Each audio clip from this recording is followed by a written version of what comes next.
What is going on, you guys? It's your boy, NPC for thee, but not for me here. And we're back with episode 59 of the video game therapy series. Haven't done one of these in a while, and if you're watching this expecting the Arch installation guide, it's coming, okay? I don't, not a full-time YouTuber, as it would shock you to believe that I'm not, because I have like 70 subscribers now. But I am making the guide, but I just want it to be useful instead of just being yet another shit out piece of content by somebody who didn't put any effort into making it. Kind of like what these videos are. But anyway, that's not what this is about. This is about some other random shit I'm not talking about. So, let's see. What's my first item here? Being career driven.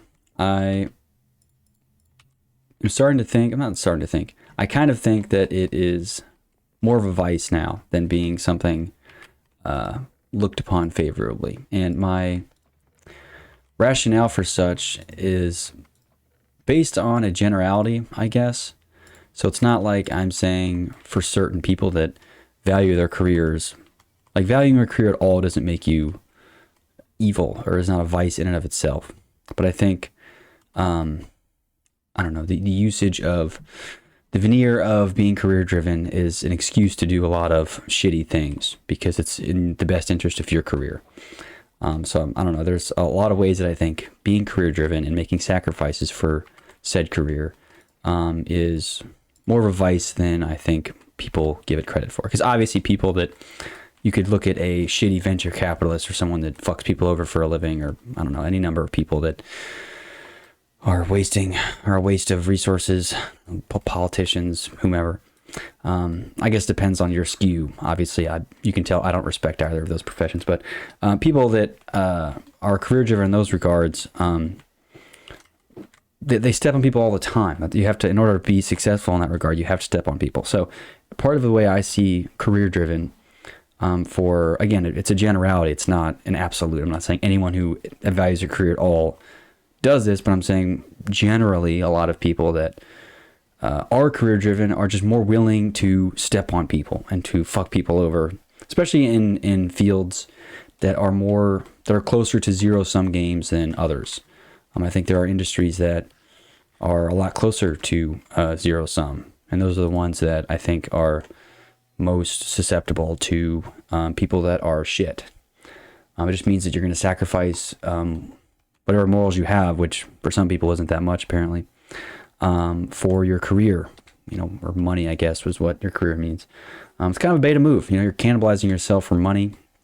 And maybe it's just because you have no two legs to stand on. That's one way to look at it. But the other way to look at it that's more benign is like the conformity part of it. And if you're just so focused on, if you're so concerned with being conforming to people's standards about things, that you are willing to do things because, I don't know, it's in the best interest of a corporation. I don't know. Part of it all boils back down to the personification of corporations and defending them as you would defend your namesake or your heirs, right? It's like you should never, and I can't even emphasize this enough, you should never, in the same way you defend like your best friend or your mom or your brother to the death kind of idea, you can never assign that same level of importance to a corporation of any kind, because it is not a human. I don't care how small or whatever it is, it does not deserve human rights. It doesn't.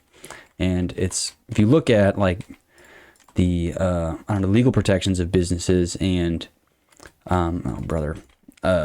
and the legal protections of individuals, there's honestly a lot of overlap there. I think some people would disagree with me when I say that businesses are not people, but they, in the eyes of the law, and I guess the people follow that, they're way too similar in some regards. People have to feel sympathy for these. No, fuck that. Like, it's not a person. Are you not killing somebody when your business goes out of business? You can't defend it vehemently. So people that sacrifice, they know it's morally dubious, but they have to do it in order for their company to stay afloat. Let the company die. It's not, you'll find another job, and if you don't, too bad. I don't know. Anyway, Yeah, I don't know. I just more and more I see quote unquote career driven people. I see a higher percentage. Again, I'm not saying it's an absolute, but a very high percentage of people that are just people that are very, very willing to sacrifice whatever small amount of a moral compass they have for money. And I think that's the other thing I think career driven means. That just means money, right? Like in what aspect does career driven not mean money? Right? Is there anyone, can you think of people who are like overtly career driven where you're not just really saying in a coy way that they just want money? I mean, what about like a career driven teacher, someone who's making, or a public school teacher who's a career driven? That doesn't exist, right? You don't see, you don't hear about, that's not how you describe somebody who's career driven, right? You would never describe a public school, like middle school teacher as a career driven person, because there's no money involved. But you would describe, like, I don't know, some hedge fund quant dude or some entrepreneur or something as career driven, when it really just means they just want money, which is, I'm not saying that can't be what that is, but we should call it a spade here. We shouldn't beat around the bush. It's their money is what they want. So I don't know. We should call it that. Anyway, kind of a harsh topic to start on. Anyway, here's the other thing I kind of got thinking about today. Sorry, I'm enjoying a beverage right now. It's actually just a Celsius. I'm not even sure why I said it like that. But somebody's taking some breaks to sip on that. The other thing I was thinking about today is, I don't know, you see there are online, especially online communities. I think this is most prevalent in a lot of online circles. You see ones that are like toxic, and I say toxic in very loose quotes, because it's like, what does that mean? Oh shoot, I'm going the wrong way again. I haven't done anything. I've been dicking around the world, going the wrong direction. I say toxic in quote just means people that are not overtly nice. It's not like an accepting, like, oh, not a very, very nice, like generally people aren't going to be just super nice and bubbly. It's not bubbly. I think that's a better way of describing it. It's not bubbly, right? There are like bubbly and not bubbly, I guess, online communities, so to speak. I hate using the word community and online in the same sentence, but that's a different topic entirely. But there's a reason I dislike bubbly communities, or bubbly people, or bubbly people that are overly nice, versus people that are, they're like kind of prickly or sarcastic, or I don't know, a little like, you're unsure about them. The reason I don't like bubbly people is more than people that are more prickly, is because you can't really trust. Like if somebody were trying to, I don't know, win favor over me to fuck me over later, they would obviously be nice. They wouldn't it wouldn't be part of a master plan for them to be a douchebag and then like expect to earn my favor. People that are like kind of, I don't know, difficult, I suppose difficult is probably a good way to phrase it. People that are kind of difficult, I'm not really as worried that they're gonna like, they were like some creep, right? Or they're gonna fuck me over later, right?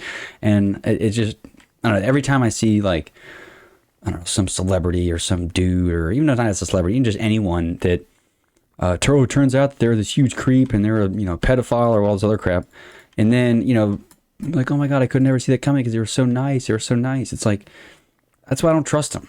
You don't have people that are like kind of a dick, or like the likelihood of them being like way different than what they are, which is kind of a dick, isn't really as, I feel like it's way less likely. But if somebody's like kind of nice and bubbly, you can't tell if they're actually like that or they're full of shit, That's why I am way more likely to trust somebody who's like, I'm originally like, this guy's kind of a dick, but like, he seems honest, right? You just trust that people that are not super bubbly and nice are way more likely to be honest. And I guess that's where the crux of my argument with this is.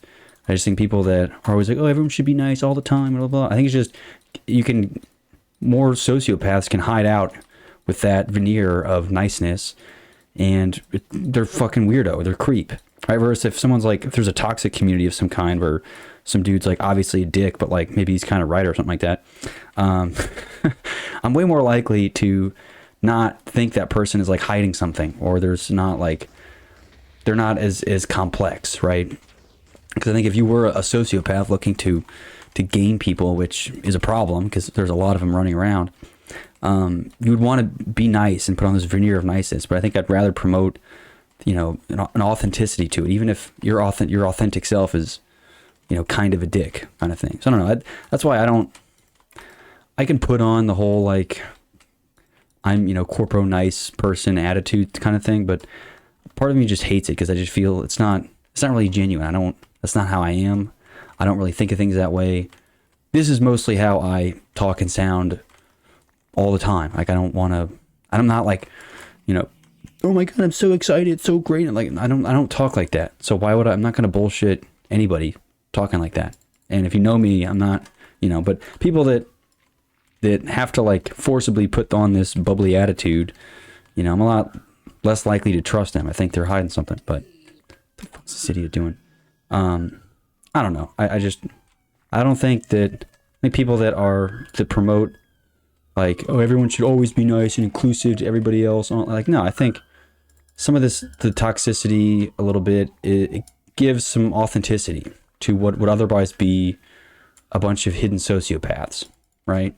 Whereas if like, you know, if you're on a forum with a bunch of people making fun of people, you know that's like, okay, we can kind of tell that these people are kind of assholes. But so don't, obviously just go to a different forum or whatever, you know, or this is in real life, I guess, just go somewhere else, right?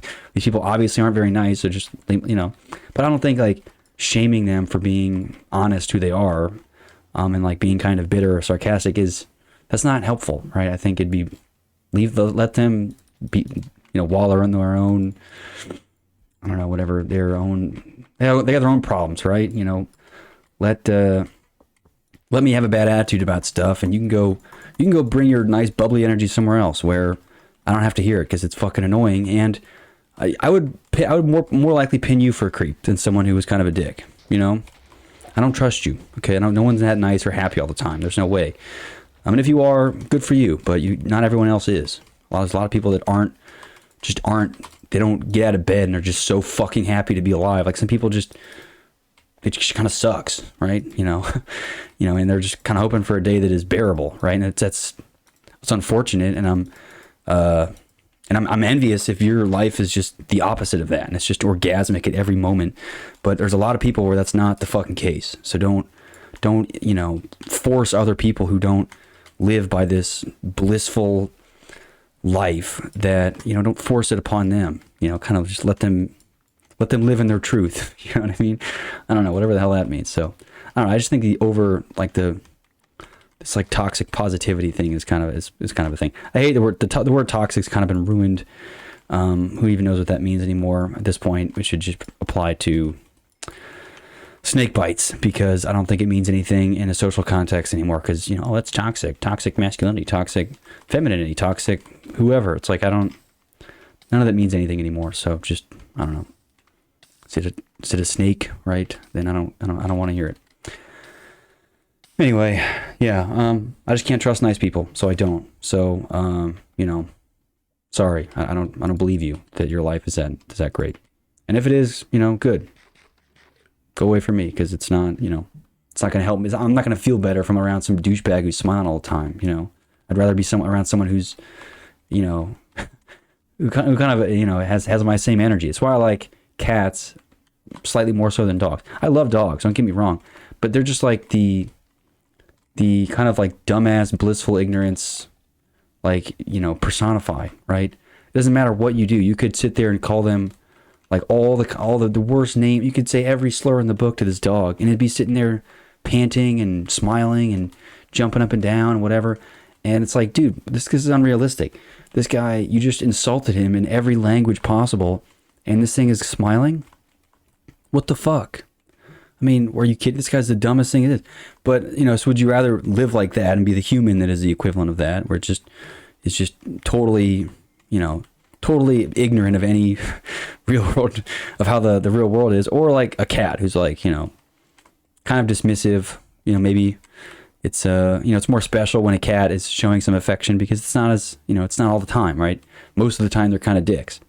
which is kind of why I like that. It's because the energy that I think is, I don't know, as someone who is maybe a little bit more on the pessimistic side, it models my worldview a little bit closer than some dog who is going to be happy. You could have just murdered 3 people, and you would come home and this dog would be licking you and just be, what? I mean, you're a murderer. You're a terrible person, but the dog doesn't know that. You know, the people that say, oh, these dogs have these great noses, they can tell if you're evil or not. It's like, no, they fucking can't. It's a dog. It's stupid. Like, I'm sure there's some percentage of like literal psychopath murderers who have like had dogs, and the dogs probably love their little psychopath. You know, you're feeding them, right? It's not like they're not going to be like, oh, I can sniff out the morality of this person. They can't. It's a dog, right? Get over yourself. It's ridiculous.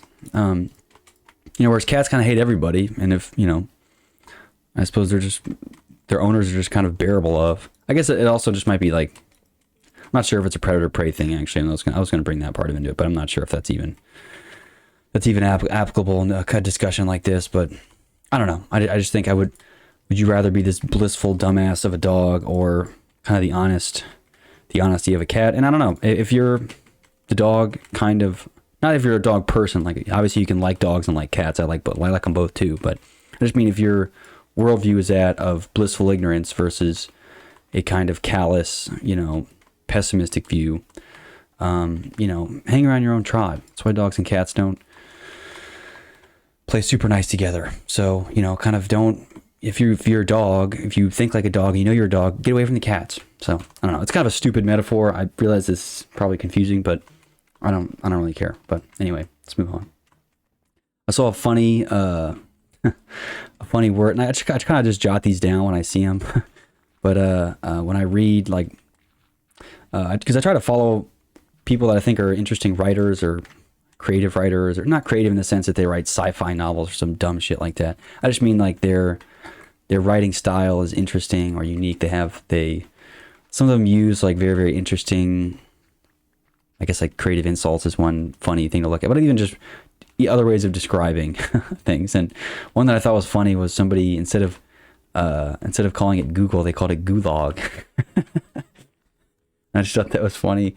Like they're talking about all the services being gulags instead of Googles. But they spelled it, instead of like GU as a gulag is actually spelled, it's GOOLAG, like Google, but gulag. I just thought it was funny. And it also brings me to one of my favorite acronyms of the whole thing. I guess it's kind of different because Facebook renamed themselves or whatever, but it used to be the, instead of the FANG, like FAANG, which those tech companies, some people called them the Fagman Group, which I just thought was just hysterical. Not that it's appropriate at all, but that's not really the point. It was just funny that that they twisted. So the reason I like to follow some of these writers is because they come along with these, I don't know, these like creative but funny like gems like that. I think that's just makes it worthwhile sometimes, especially when you're reading. These people tend to be very, very pessimistic. Obviously, someone's not thinking like a dog, like, oh yay, if they're describing Google as gulag, or the Fang people as Fagman instead of Fang. So it obviously just is, sometimes it is one way of dealing with the realities of the world. And I don't know, humor is one way to do it. And I think you can't judge people's humor. You know, inappropriate humor is still humor, right? Just because it's inappropriate, or you think it's mean, or if it's, I don't even know, I guess discriminatory is kind of a, you know, in the gray area there, because it can be troubling. But even so, it's like, you know, some people deal with it that way and other people don't. Some people deal with, you know, the problems of the world by paying a therapist $80,000 and then smiling everywhere and going, oh my God, it's so happy to be alive. I love my smoothies. Other people, you know, they roast people on forums. I don't know. So just, I guess you should steer clear of one another. So I don't think you don't have to adapt by other people's standards because you don't see it that way. I think this should be the classic, you know, kind of live and let live kind of thing. And sure, you can disagree with people who, you know, I don't know, people who shit post and deal with it by making edgy jokes. That's one way of dealing with it. But I think that is in some ways a lot more practical than, I don't know, slapping on a smiley face on everything and putting on a fake veneer of, oh, the world's great, I love everything, and then meanwhile you want to blow your head off every time. I think I'm more likely to identify with a person who's just honest and is like, yeah, I want to blow my head off, but they're not scared to, they're not masking it with some super bubbly attitude. I just think it's obnoxious to some extent, because you're full of shit, and I know you are, right? At least I can get behind the authenticity of someone who's and you see that a lot with comedians, especially comedians. They get off the hook all the time for joking about like absurd things, right? They they even, I don't know, it's insane. They get away with everything pretty much, and a lot of it's just because that's their way of coping, is by having making jokes that are totally inappropriate, whether it's Hitler jokes or whatever. And just because that's just their way of coping, sure, it's inappropriate, but leave them alone. Like, fine, if you think it's inappropriate, then you don't have to watch it, right? But now that everybody sees everything that everyone else does all the time, everyone's having to put their meter of appropriateness on everyone else's shit, whereas it used to be very disjointed, right? You wouldn't see German entertainment that probably has a different scale of appropriateness than you would see on American television or Southern television or whatever it is. And it's used to be a lot more geographic, but now that we're so globalized, you're putting your measuring stick up against other people's, right? So even the social, what is accepted and what's not, is different in I don't know, rural Alabama versus Berkeley, California versus the Netherlands versus sub-Saharan Africa. So it's like, you can't. I don't know. These are totally different litmus tests for all of them. So you can't apply the same measuring stick to everything. So I don't know. It's interesting. Something else that I think is interesting, and I'm not sure that this might be one of the takes that I disagree with later on. I don't know. It's common that I disagree with myself later on, but I'm gonna start here and see where I go. Burnout. Right, it's a very buzzwordy thing. It seems to have been something that was, I don't know, coined or has come up with, or psychologists were able to formulate some kind of diagnosis for burnout. I'm coming at this in a controversial way, so don't get your panties in a wad as soon as I say this.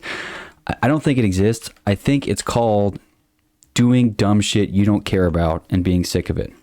I think that is what burnout is. I don't think it's sure, it's prolonged stress and there's physiological signs of acute or chronic stress and blah, blah, blah, blah. Sure, these are just words. of describing real behaviors. But I think the reality of it is that you're burnt out, aka you don't want to do it, you don't have the energy, the motivation, because what you're doing is stupid.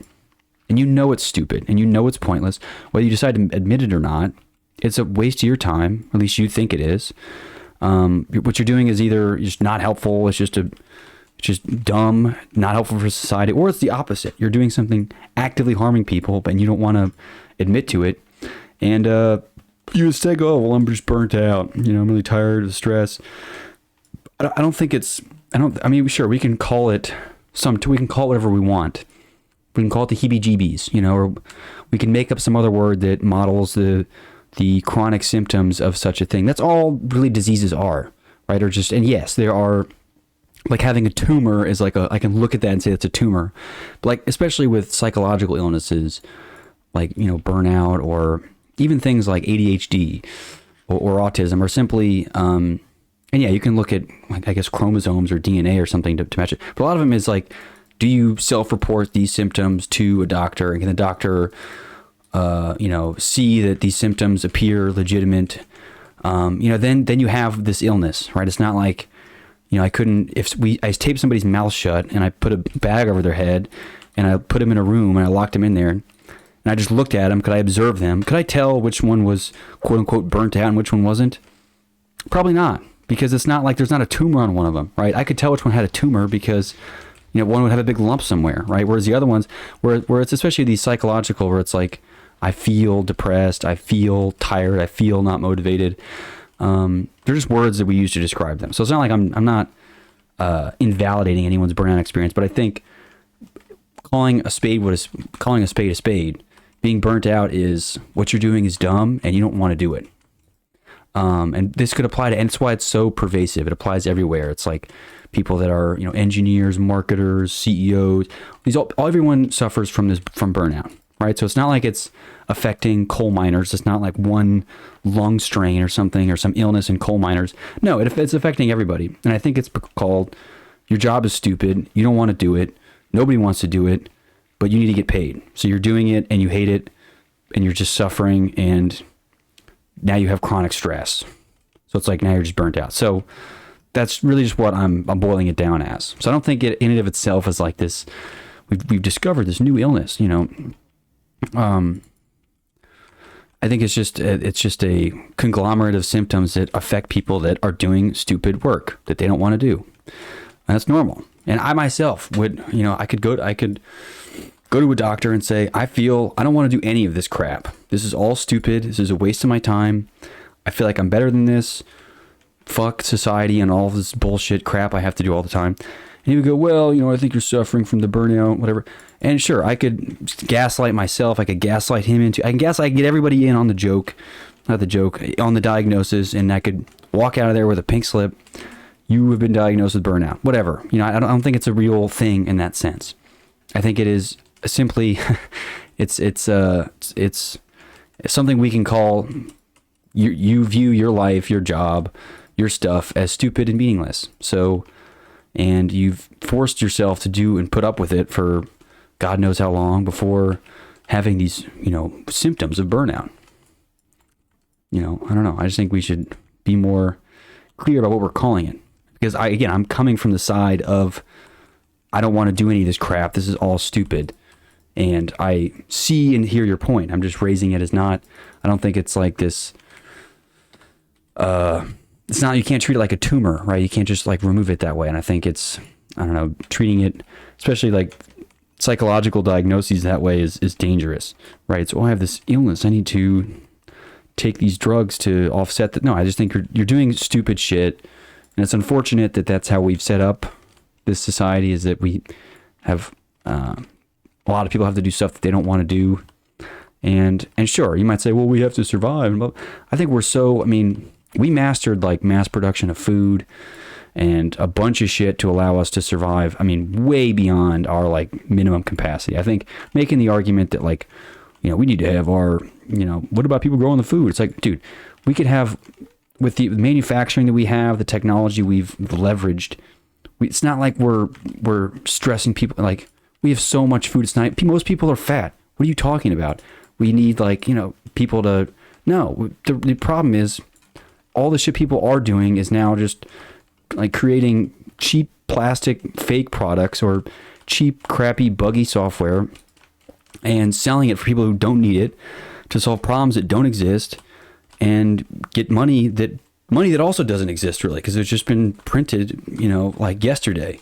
Just fake money or credit, you know. This money isn't even real, you know. It's not even on like the gold standard, and obviously gold and like the gold standard itself is problematic in some ways, because it's like that's really just a metal that we pulled out of the ground and decided that was shiny and useful. So, but even then, there was still like some tethering to like what the fuck this even is, right? Where, you know, we can agree that we think this shiny rock is valuable, so that we'll call it this. But the money now is like, we can make a lot of it. It's not like we can't just mass produce gold in that same level. So at least there was some like scarcity factor. There's like no scarcity factor with money at all. We could print $5 trillion tomorrow. You know, we just have to suffer with it. So it's fake money. They're fake jobs with fake products that no one fucking needs. And because we got plenty of food. It's like we're way past the point of like, oh, we don't have enough food. It's like, dude, we have so much food. People don't need more food. Trust me. Maybe not like, maybe like in Africa or some people need more food, but I'm talking about like in Western countries, America, nobody needs any more food here. So my God, that's not the argument you can go down, I don't think. But anyway, but we set it up so that even if we have food, if everyone's got food, if everyone needs the stuff that they need to survive, we now have to like make up new products that solve imaginary problems and then use imaginary dollars to fund imaginary employment and products that people don't need. So there's buying and selling. It's like, at this point, we're just so far abstracted from like, I don't know, even the biological basis of like, we need to need to reproduce and eat and stuff, that we're suffering from not imaginary problems, because they're real problems, but they're ultimately functions of a larger delusion, I think. And sure, that's not a comforting or popular belief, I'm sure, but it's just the way I view a lot of these, I don't know, modern problems that we're dealing with. But, and it's unfortunate we couldn't have had, you know, in our pursuit of having excess, we decided not to invest that into leisure and people, I don't know, giving people time and the resources to explore interesting things to them. It's instead just shoveling them into work and other stuff that is dumb, you know.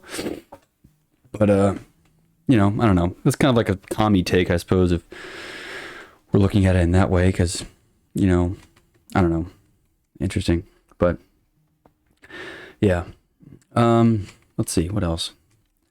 Data collection. I've talked about before. Hang on. I'm going to take a sip of my beverage here. I said before that I don't think we shouldn't call the big tech companies because ultimately they're not really, generally they're not responsible for any like tech breakthroughs most of the time. They fund through academic institutions, or they fund through other institutions that have these quote unquote breakthroughs. You know, even OpenAI is a nonprofit. Anyway, even so, their money's not made on these having breakthroughs all the time. That's not where their money comes from. Even if they are the leaders of innovation industry, their money isn't coming from big scientific breakthroughs, right? Most of the time, it's just from data farming. They're just farming your data. So I just call them big data. I don't even call them big tech. It's big data, right? Because their whole valuation is tied up on, oh, you have gigabytes or terabytes and terabytes of information on American consumers. We expect you to monetize that, you know, somehow. So they have big data. So I'm obviously anti that. I think it's dangerous to have everyone's data all tied up in private entities that have their own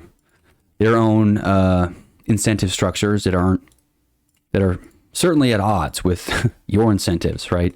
I don't think it's in your best interest to be served ads all the time.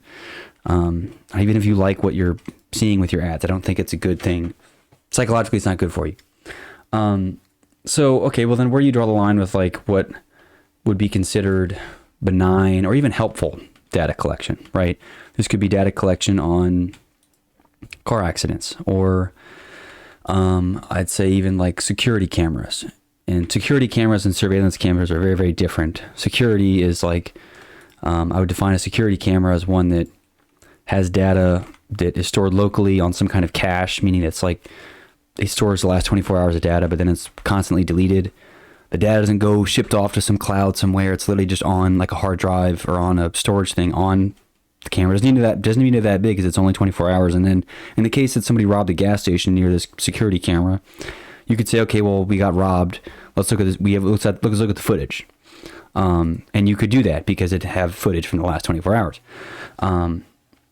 The difference being that if it's a surveillance camera, it is recording data all the time and just saving all of it. So it has all your data all the time. And then you're also using it to train AI models to see who's walking in the gas station and, I don't know, facial recognition. That's like that. That's a surveillance camera versus a security camera. And I think security cameras is benign, if not a good use of that technology. It's like good. We can use it to catch actual criminals, versus a surveillance camera would be used to just gather more data on people. They're not criminals, right? Sending everyone's facial data and then shipping it all back to Amazon or Google or I don't know, Nest. Where is it? Nest, the door company. I don't even know what the fuck I'm talking about. But like collecting all that data and then using the facial recognition data to train AI models and stuff, that's not benign data collection. That is exploitative data collection, which I think is bad. And I think too often it might sound like I'm anti all of this. I'm anti any data collection, anti any technology. I'm not. I'm a technologist. I love a lot of this technology. It's very, very interesting. It's fascinating. The problem is we use it in dumb ways. Like we're blowing the execution part of it. Like I said, the ideas are meaningless. The execution is everything. Execution on a lot of this technology is crap. Like we have like advanced, we have all this advanced technology, but the way we're using it is garbage. in my opinion, and it's evil, and you're exploiting people using the technology. So I think the surveillance versus security cameras are one, like, this is a blatant example of how a good way to use a technology, security camera, and a bad way to use a technology, surveillance camera. And if you look at any of the cameras that you see, all of them are surveillance cameras and not security cameras. Why is that? They should be, like, I'm not saying the cameras themselves shouldn't exist. That's fine. We can have the cameras. They can be on all the time. They can be recording all the time. That's fine. Not a problem with that at all. But they shouldn't be collecting everything always and just saving it and sending it back to home base. That's a surveillance camera, and that is bad. This applies to other technologies too. I'm not going to be exhaustive in all the technologies I go through, but rest assured there are benign, good ways of using technology that don't have to be on all the time. Same with like sensors and stuff in your, like, data with your car. Your car's collecting data all the time, like usage data, et cetera, et cetera. There are ways for that to be localized or aggregated in a anonymous way. You don't have to attach people's information, like, oh, who drove to the abortion clinic? It's like, no, you don't have to. First of all, why are we even collecting that data? Why do you care if somebody is shoving a fucking clothes hanger up their fucking whatever? Why do you care? Leave them alone. I don't see the problem with that. I really don't see. That's a different issue entirely. I just don't see why anyone would care what other people are doing. Like, I don't know. It's like we're out here carpet bombing Israel or whoever. I'm not even sure who we're bombing right now, but we're killing people, quote unquote terrorists, all the time. But yet when it's some, like, you know, pretty much homeless person who's going to an abortion clinic, we're all up in arms. Who fucking cares? I don't know. It's crazy to me. I think, I don't know. There's a lot of hypocrisy there in that. But that's more of a political topic, and I don't care to get into politics. I think everyone. There's one thing you know about me. I do not care about that. But yeah, but there's ways of collecting, like, car usage data that isn't bad. Like accidents, for example. The sensors can be on all the time, right? They can be collecting data all the time. I'm not against that. But the problem is if you're shipping it all back to home base and then selling it back to them, or locking features because of data, or, you know, locking the doors and, you know, driving it off to a repo because this person's not paying their thing. Like, these are the dystopian usage of technology. The technology itself is not the problem. I'm not saying we should never have these self-driving cars, but the problem is it's all hooked up to this stupid cloud and you're not in control of the car. That is the problem. It's not, the technology itself is not the problem. It is the usage of it, right? Same with, like, I blame a lot of social media. Social media is just what? Words, pictures, and videos, right? Those are perfect. Those are wonderful forms of media that we've created because of our ingenuity. Wonderful. I'm using them right now.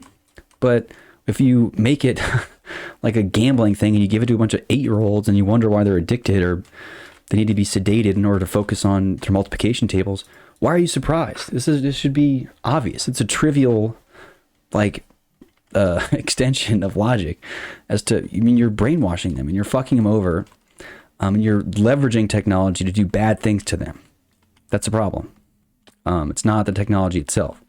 Now, one solution is to reject the technology. That's fair. That's why I don't use it. I just reject the social media technology because I don't see, there's not a company or a product yet that I've discovered that uses it benignly. Actually, the closest I have is like RSS feeds, but no one fucking uses those. And I feel like every time I have to mention them, I have to explain what they are. I'm not going to, but just look it up if you're interested. Either way, I think that's the closest thing I have to a good usage of consuming that technology. It is not these algorithmic crap that is on all the other social media platforms. That's the wrong use of it. I think that is a non-benign usage of it. But anyway, there's this. I think it's dumb for people to take both extremes of this and saying that in order, like, we either have to have no data collection at all about anything, or we have to have everyone has to be logged into Google all the time. Google has to know where my nuts are. It's like there are ways of doing this that are intelligent and respect everybody's freedom, and the big data companies still get stuff out of it, right? You can still get, like, usage statistics without having them to be de-anonymized and, like, have webcam feeds of who's on your website. It's like, why the fuck would you need that? Like, you don't need access to my webcam on your stupid website. And, like, you know, I don't know. It's the whole cookies thing is another absolute clusterfuck of a problem. But either way, there's ways of doing it that aren't blatantly evil. So it's not like I'm anti all of it. I just think nobody seems to be implementing, or not nobody, but very few people seem to be implementing like healthy yet benign ways of doing data collection that you can leverage the big data, methods and statistical analyses and all that. You can still leverage those breakthroughs that we've had. And I'm not going to say we have breakthroughs, because I think most of our advancement is because of hardware and technology, not necessarily any software. But I guess there probably has been a number of quote unquote breakthroughs in like data science and stuff like that. But I think a lot of our progression is because of the hardware. But anyway, that's a whole different topic. I'm not going to get into that. Anyway, let's see. This is totally not related to what I was just talking about either. That's also not sarcastic either. I'm serious. This has nothing to do with what I was just talking about. I've noticed that I'm not a Linux evangelist per se, but I often advocate on behalf of free software. And if someone's like, "Oh, just open it in Word," I'm like, "I don't use Word. I use LibreOffice. Go fuck yourself." But anyway, I wouldn't really call them arguments, but you just get into conversations about people with things. And it appears that there's a predominant mode of reasoning that I think is the issue here. That is, even educated, not educated, academic, non-academic, it doesn't even matter. There's a tendency to just try to answer questions instead of asking them. And I realize that we're more uncomfortable with uncertainty, so it's normal for us to even just cling to a dumb answer versus like a smart question. But my sentence that comes out of this whole thought process is to stop answering the questions and start asking them. So like, let's say, I don't know, I'm telling somebody that Windows is malware. Okay. All right. Obviously it's a bit, if you're a Windows user, I'm sure you're the edge of your seat. But it's a Windows is malware. And then they start answering, well, they can't be malware. They're a big company. Everyone uses Windows, blah, blah, blah. And they keep answering the questions. They never even they don't want to ask the questions. Right. They're going to say, well, how? And then I explain and I say, okay, well, I guess I start answering the questions. But even then, it's not like they're not coming from like an inquisitive, like, oh, this could be the case. It's possible that Windows is doing all these things instead of coming from it like, no, it can't be. There's just, there's safety in numbers and there's no way the government would let them do that. It's like, dude, you're a fool. I encourage you to start asking questions and look into them. And then, I guess looking into answers. I'm not saying you never have to answer a question, because obviously I try to answer the questions people, don't know why Windows is malware. But people are quick. And this isn't just about the whole Linux evangelism / Windows conversation. This is about just other things in general. It's very, very comforting and easier for people just to answer stuff, even if the answers are dumb or reductive or wrong, than to just ask and let the uncertainty hang. And part of this might just be because we all grew up with answers at our fingertips. It's like, oh, if I say, 10 million people died because of, I don't know, the flu last year. It's like, bullshit, you're lying. We could look it up, right? We could look it up in 5 seconds, right? But I think if you said that 100 years ago, not only would people be like, what's the flu? But they would be like, I guess we don't know. I think it's this much. Well, I think it's this much. Okay, well, we can't check it, so it's too bad. We're just going to have to keep asking questions, or someone will have to just make it up, right? But because we grew up in this age where we have the answers to everything all the time, we're so quick to try and answer everything all the time, instead of just asking more questions. Not asking questions, but to asking more questions. I don't know. I just find it's annoying that when I'm not really get into arguments, but when there's argumentative conversation happening, I think I'm always on the side of trying to ask questions versus other people trying to answer them. I'm not saying I never answer questions, but I'm just saying, I don't know. It's just the asking versus answering. Interesting thought patterns, right? I think people should be more willing to ask and live with difficult, uncertain questions and the lack of answers. You should have no answer to something, and that should be okay. That's fine. We don't know. That's fine. We can live with that. It's all right. Anyway, let's see. I guess in the I'll switch gears again because I've been all over the place here. Favorites. This is an interesting take I saw from somebody else. This isn't my take per se, but their take was basically, and I'm being totally redundant here, is that having favorites of things is kind of dumb. And the reasoning was that there are so many, there's such a wide swath of everything now that having a favorite is limiting in a lot of ways. Like, let's say, for example, that a stupid example would be like, oh, my favorite dessert is cheesecake. I think I've talked about that at length, so you should know that by now. So my favorite dessert is cheesecake, but this author was arguing that this is a foolish stance because there are so many desserts out there I could try, and so many opportunities for me to explore and learn more about other desserts that I'm limiting myself by saying that my favorite is cheesecake and only eating cheesecake. And I think that's part of it is the problem of I don't not eat other desserts because cheesecake's my favorite. I'm just more likely to just default to getting my favorite, which is cheesecake. But the rationale being, if I didn't have a favorite, I'd be more likely to just choose other desserts at random and still not have a favorite, but still be able to try more. So I guess I think the analogy that they used was, it's like having a favorite star. Like, why would you have a favorite star when there's trillions out there and you could be busy exploring other stars instead of just looking at and admiring one star? Interesting concept. And I don't know. I think there are advantages to having preferences on things, because ultimately it comes down to a favorite is just an ultimate preference. Like, your ultimate preference for dessert is cheesecake. But I could have a whole list of preferences, right? It'd be first was cheesecake, second would be something else, right? But I think having preferences is valuable, but maybe like favorites isn't as much so. But either way, it's an interesting thought to go down when, especially when you're, I don't know, it depends on what the decision you're making. I think if it's something as trivial as fucking cheesecake and dessert, like, I think having favorites might be kind of stupid. But if it's like, I don't know, like your tech stack or something, I guess if you're an engineer, it might be good to have preferences, right? I think sometimes not having an opinion there can be dangerous because you're always on a whim to be, I don't know, doing dumb shit instead of something that you've, I don't know, there's a healthy balance, I think.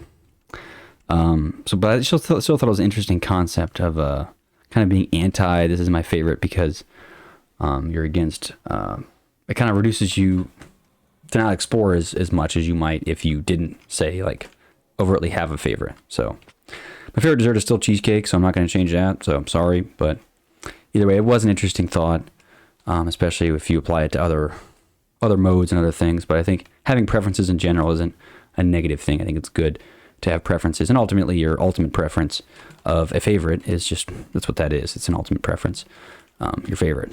So I don't know. It's interesting to think about. But let's see, what else do I have here? What was my last one? Oh yeah. So this was relevant just because my last video got a bunch of views, or the one before the last one. It's got, like, I say a bunch of views. It's like nothing in comparison to like modern internet, but it's a lot for me. It like doubled my view count on my channel. It went from like 2,000 to 4,000 or something like that. But I think, especially in today's day and age of virality being such a concept, you're often you're not even evaluated by your best or worst action. You're just evaluated by a random action, right? And it just so happened that your random action could be the best or worst that you have to offer, and it could just be like some average, could be an average action of yours. Either way, I think it's still it's dangerous and a little scary to think about, me being evaluated by one random action of mine, because that's ultimately what virality is one. It's not like you get to choose when you go viral. I suppose if you were trying to, you'd have more of a choice, but I wasn't really trying to get a bunch of views with the video, and I'm not saying it's a bunch of views, but I'm just saying it's more comparatively than what I'm used to. But I wasn't really. It was kind of it was one random video of mine. Not to say it doesn't follow my format, obviously, but It still was. It wasn't like I didn't get to pick when that virality happens, and especially other people that live their life online don't ever get to pick when they go viral. So it can be, I don't know, it can be a little scary to think that you just get evaluated by one random action, and you could be either be the villain or the hero, depending on what, you know, I don't know, what people think about it. So I don't know. I assume that if I get evaluated by one random action, it'll be the dumbest thing I've ever said or the dumbest thing I've ever done. I'll have one of these brain dead takes on here. Someone's going to clip it, put it on TikTok, and then I'm going to get a bunch of death threats. It's like, it'll be the dumbest thing ever, but that's just my luck. Is that it'll be some absolutely brain dead take of mine that will go viral and whatever. But I hope I just am in obscurity in perpetuity, because I don't need that kind of attention, and I don't want people misconstruing my words, and I don't know. I certainly don't want a brain dead take of mine out there floating around. I said this before, all of my opinions and things on here are transient at best, right? They're fleeting. I often just try to play devil's advocate a lot, which is not really where you want to be, especially if you're, I don't know, saying things in a public forum. Devil's advocate's not who you want to be on the side of. You can get crushed for that these days, but I don't know. I think more and more the virality of things is evaluated by a random action of yours. You don't get to choose if it's a good or bad, or it's not even an average action. It's just a random one. Could be your best, could be your worst. And with my luck, it'd probably be the dumbest thing I've ever said. But I don't know. I suppose time will tell if I ever am the victim of that. So I suppose we shall see. But anyway, I'll wrap it up there for today. So hopefully covered some interesting topics. But anyway, my installation guide is coming soon. So if you want to run Rusty Bucket's Arch Linux, GNU Linux, whatever, GNU plus Linux, that's coming pretty soon. So just stay tuned for that. But anyway, thanks for watching, and I will see you next time. Peace out.